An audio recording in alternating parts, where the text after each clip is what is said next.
থেকে আব্দুল জব্বার বলছিলাম। জি।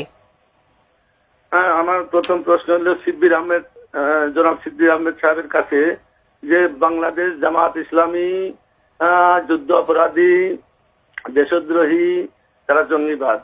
আমি যদি বলি জামাতকে বাংলাদেশ থেকে রাজনীতি থেকে একবারে বাদ দিয়ে দিলাম, তারপরেও কি দেশে সুশাসন বইবে কিনা? প্রশ্ন। ধন্যবাদ। ওনার প্রশ্নটা ছিল এরকম যে জামাতকে যদি নিশ্চিহ্ন করে দেই তাহলে সুশাসন আসবে কিনা, এরকম। আসলে এটা মানে আর বাকি যেগুলো বলছে ওগুলো ওনার জাজমেন্ট, ওনার অনেক বক্তব্য আছে, সেটা নিয়ে আমি যেতে চাই না।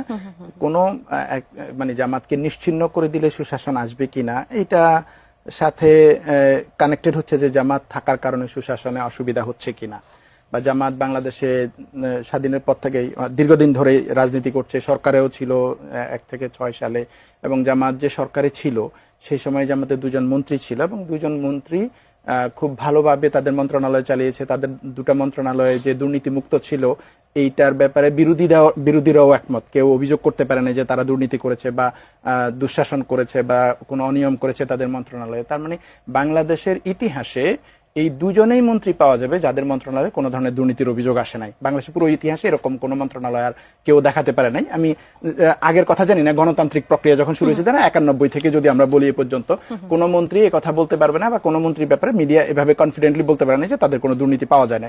তার মানে দেখা যাচ্ছে যে জামাত যদি শাসনে থাকে বা পাওয়ারে থাকে, সেখানে তারা বরং সুশাসন এবং দুর্নীতিমুক্ত প্রশাসন উপহার দিতে পারতেছে। তারা একটা ছোট এক্সাম্পল দেখিয়েছে। তো আমি মনে করি জামাত যদি বরং জামাতের মতো এরকম অনেস্ট নেতৃত্ব যদি আসে, বরং সুশাসন নিশ্চিত হবে। এখন বলতে পারেন ওনাদের 71-এর ভূমিকা আছে বা নানান অভিযোগ আছে, সেগুলো আলাদা ব্যাপার, কিন্তু সুশাসন নিশ্চিত হবে কিনা এটার ব্যাপারে আমার পারসেপশন হচ্ছে যে জামাতের মন্ত্রীরা বরং সেই সুশাসনটা উপহার দিয়েছে। ধন্যবাদ।